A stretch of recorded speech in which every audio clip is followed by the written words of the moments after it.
만나서 경경아 하나 좀 약속드립니다.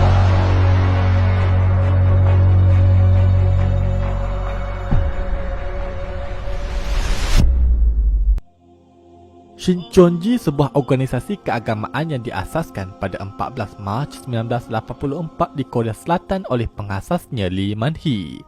Aliran ini agak kontroversi di Korea Selatan kerana mereka dianggap bukan lagi dari aliran Kristian. Lee Man-hee dia dilahirkan pada tahun 1931 di negara Korea. Pada 14 Mac 1984, dia mula mendirikan aliran Shincheonji dan membuka gereja pertamanya pada bulan Jun Anyang di daerah Gyeonggi, Korea. Dari peringkat awal lagi, Lee telah mendapat ramai pengikutnya dan keahliannya semakin bertambah dari tahun ke tahun. Pada bulan Jun 1990, Lee mula membina pusat Zayong Christian Mission Center di Seoul, Korea Selatan. Pada tahun 1995, keanggotaan di Korea Selatan mula dibahagikan kepada 12 suku. Suku itu bagi mewakili setiap panji suku yang dijanjikan Tuhan di dalam Bible. Pada tahun 1999, pusat keagamaan ini dipindah ke Kwanchong, Korea Selatan bagi memenuhi tanda kenabian dalam teologi Shincheonji. Gereja-gereja Kristian utama di Korea Selatan mula menjadi bimbang dengan kehilangan anggota mereka apabila didapati semakin ramai yang mula menyertai Shincheonji. Pengikut Shincheonji diajar untuk mempercayai bahawa pengasasnya yakni Lee Man-hee adalah pastor yang dijanjikan Bible, individu yang akan menjadi penolong kepada Jesus di akhir zaman. Lee Man-hee bersama dengan pengikut kanannya iaitu seorang wanita Korea bernama Nam Hee Kim yang sangat aktif di bahagian sayap wanita bagi gerakan tersebut. Setelah itu pada tahun 2012, Shincheonji mula mengorak langkah dengan menubuhkan satu pertubuhan yang dinamakan Heavenly Culture World Peace Restoration of Light ataupun HWPL. Ia disusuli dengan sayap wanita iaitu International Women Peace Group IWPG yang diketuai oleh Nam Hee Kim dan sayap remaja iaitu International Peace Youth Group IPYG. Di bawah HWPL ini mereka menggerakkan satu deklarasi keamanan dan penghentian perang dengan kerjasama PBB. Bermula dari situlah aktiviti Shincheonji mula aktif tersebar ke seluruh dunia di atas nama keamanan.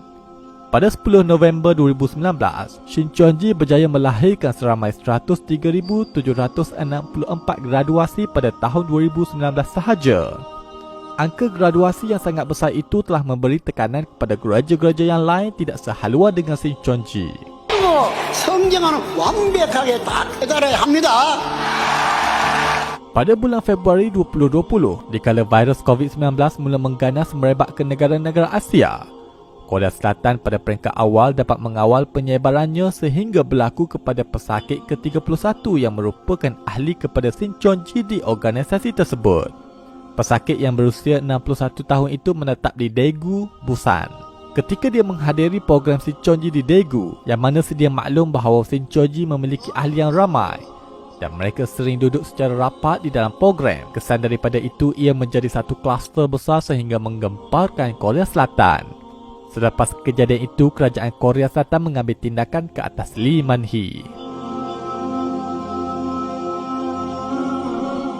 Shincheonji di Malaysia. Shincheonji telah menubuhkan banyak pertubuhan kebajikan bagi mengaburi aktiviti keagamaannya.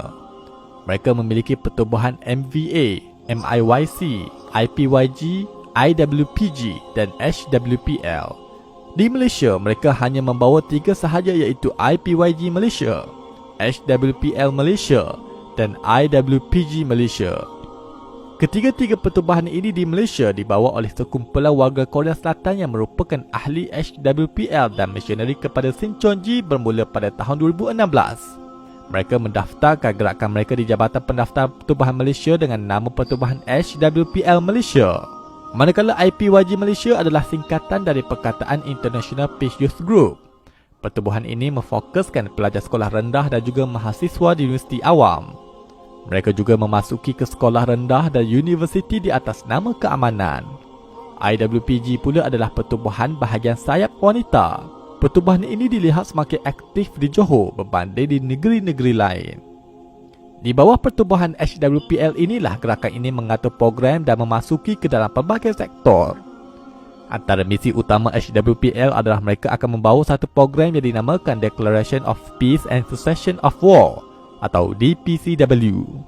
DPCW merupakan satu deklarasi yang ingin dijadikan sebagai undang-undang keamanan antarabangsa yang memerlukan pengiktirafan oleh PBB.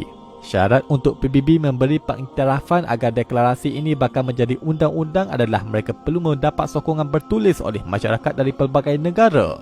Dan dengan jumlah tulisan itu terkumpul mencecah angka yang mereka sasarkan, maka dari situ ia akan dipertimbangkan membawa usul untuk menjadikan undang-undang antarabangsa. Sokongan bertulis inilah yang menjadi sasaran bagi ahli HWPL untuk mereka dapatkan sokongan dari masyarakat di negara-negara lain termasuk Malaysia. Satu program di bawah HWPL ini adalah perlu menulis surat yang dikenali sebagai Peace Letter. Lalu mereka masuk ke sekolah-sekolah dan universiti untuk membawa kempen tersebut. Pada 24 November 2017, HWPL mula berprogram di sebuah universiti Islam di Malaysia di atas tema International Law Peace Seminar bersama pelajar Muslim di universiti tersebut. Setelah itu pada tahun 2018, HWPL mula menyusul program mereka yang lebih besar sehingga dijemput pengerusi mereka iaitu Lee Man Hee untuk datang ke Malaysia.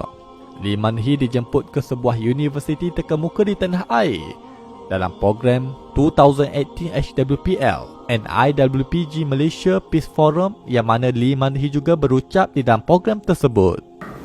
Yang mana pada zaman sekarang ni macam mana dia nak suruh orang iktiraf pimpinan mereka Lee Man Hee ni sebagai Rasul akhir zaman? Nak tak nak, dia kena deal dengan situasi pada zaman sekarang. Lalu dia memperkenalkan undang-undang antarabangsa yang mana mengatakan dia nak bawa keamanan. Lalu bila benda ni digazet, diluluskan bawah United Nations ataupun PBB, maka dia akan menjadi kepala untuk membawa undang-undang antarabangsa ni. Maka orang melihat bahawa dia lah orang yang bawa keamanan. Situ sebenarnya untuk nak capai pada konteks demokrasi pada hari ini. Maka dia lalu dengan saluran membawa sokongan deklarasi ini. Dan macam mana dia nak dapat sokongan ni? Yang ni dia masuk ke sekolah-sekolah. Dia masuk, tuan-tuan tengok. Dia masuk ke sekolah, majoriti orang Islam Melayu. Dan dia suruh pelajar kita ni isi borang ataupun tulis surat, dia panggil Peace Letter. Surat keamanan. Nama sedap lah, camouflage ni. Dan tuan-tuan tengok, ni sekolah apa? Peace Letter Campaign, Sekolah Agama Al-Quran Wad Din. Sekolah agama tu masuk tu. Dia tak pilih sekolah Tianghua ke, sekolah Cina, sekolah India, Tamil, tak masuk. Dia pilih sekolah orang Melayu dan dia pilih sekolah agama Islam. Dan dia tengok, dia promote Peace Letter. Ni sekolah lain pula, sekolah menengah Majidi baru. Banyak dia masuk ke sekolah-sekolah, aktif berprogram untuk buat Peace Letter. Pelajar-pelajar kita tak tahu. Cikgu bagi, tulis surat, bagi kat dia, dia kumpul surat tu.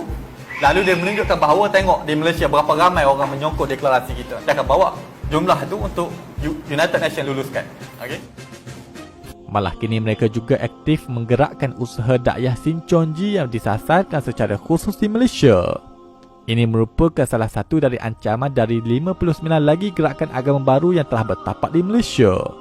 Dalam buku 60 agama baru di Malaysia ini ada membahaskan isu ini secara mendalam.